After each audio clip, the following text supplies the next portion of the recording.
আহমাদু ওয়া সাল্লি আলা রাসূলিল কারীম আম্মা বাদ ফাউযু বিল্লাহি মিনাশ শাইতানির রাজীম বিসমিল্লাহির রহমানির রহিম উপস্থিত ও সম্মানিত ইসলাম দরদি মা ভনী ভাই সকল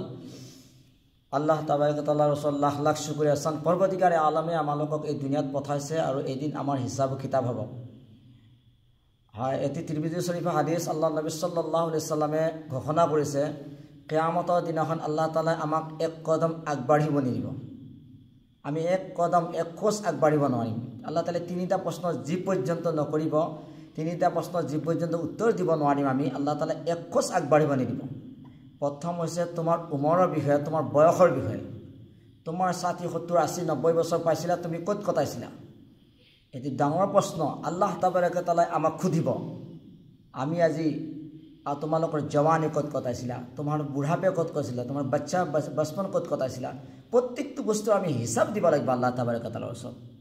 হেগতিকে প্ৰথম প্ৰশ্ন হ'ব উমৰৰ বাৰে বয়সটোৰ বাৰে হেগতি বয়স মুছলমান নজৱান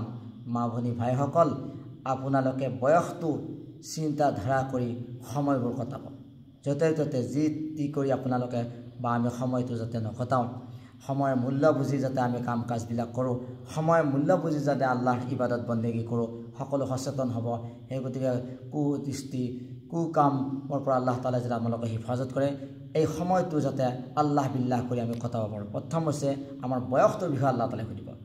2 নম্বৰ ইলমৰ বিষয়ে শিক্ষাৰ বিষয়ে তুমি শিক্ষা শিকিছিলা ক'ত কি আমল কৰিছিলা আমি নামাজ পঢ়িবৰ কাৰণে শিকিছিলোঁ रोजा राखिবৰ কাৰণে শিকিছিলোঁ ইছলামৰ প্ৰত্যেকটো বস্তু শিকিছিলোঁ কিছু আমল কৰিছিলা নাই নামাজ পঢ়িব সকলে জানে কিন্তু নপঢ়ো নামাজ रोजा ৰাখিবা জানো रोजा নাৰাখো আমি ভাল কাম কৰিবৰ কাৰণে সকলে জানা আছে গম পাই আছো কিন্তু ভাল কাম নকৰো আমি জানি আছো জানি শুনি আমি ইবাদত বন্দেগী কৰা নাই হেগতে কৈছে তোমালোকে ইলমৰ বাবে খুলিম ইলম শিক্ষা শিকিছিলা কিন্তু আমল কৰিছিলা নাই আৰু 3 নম্বৰ ক'ব তোমালোকে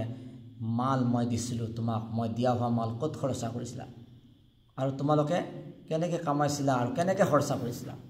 এই প্ৰশ্নৰ উত্তৰ দিব লাগিব আল্লাহ তাবাৰক তাআলাক এই তিনিটা প্ৰশ্নৰ উত্তৰ যি পৰ্যন্ত আমি দিব নোৱাৰিম সেই পৰ্যন্ত আল্লাহ তাআলা এক খোজ আমাক আগবাঢ়িব নিদিব আল্লাহ আকবাৰ এই গতিকে আমাৰ বয়সটোৰ বিষয়ে আপুনি চাব আমি ইলম শিকিছোঁ আমল কৰিছোঁ সেইটো বিষয়ে আপোনালোকে চাব আৰু আমি মাল আল্লাহ তাআলা দিয়া হোৱা মাল আমি কি কামাইছোঁ আৰু ক'ত খৰচা কৰিছোঁ কেনেকৈ কামাইছোঁ আৰু ক'ত খৰচা কৰিছোঁ সেইটো চিন্তা কৰিব যেনে তেনে কামালে নহ'ব হাৰামে হালালে নহ'ব কামাইছোঁ কেনেকৈ আৰু আমি ক'ত খৰচা কৰিছোঁ আৰু আমাৰ জিসিমটোত কি বস্তু ব্যৱহাৰ কৰিছোঁ হালাল খাদ্য খাইছোঁ নে হাৰামে খাইছোঁ সেই বস্তুটো আমি উপলব্ধি কৰিব লাগিব কিন্তু পেচা হৈ জেইচা বি হৈ সেনেকুৱা হৈ গৈছে পইচা যেনেকুৱা নহয় হাৰামে হালালে খাই গৈছোঁ এই গতিকে এই তিনিটা বস্তু আমি লক্ষ্য ৰাখিব লাগিব আল্লাহ তাবাৰক তাআলাৰ ওচৰত আল্লাহ তাআলা আমাক সকলোকে আমাক সময় সৎ বুজি আমি কাম কাজ কৰি যাবৰ তৌফিক দান কৰক ইলম যিখিনি আছে আমল কৰাৰ তৌফিক দান কৰক মাল যে আল্লাহ তাআলাই দিছে আমি সঠিক জাগাত খৰচা কৰা আল্লাহ তাআলা শক্তি দান কৰক ওয়া আখিৰ দাওয়ানা আলহামদুলিল্লাহি ৰাব্বিল আলামিন।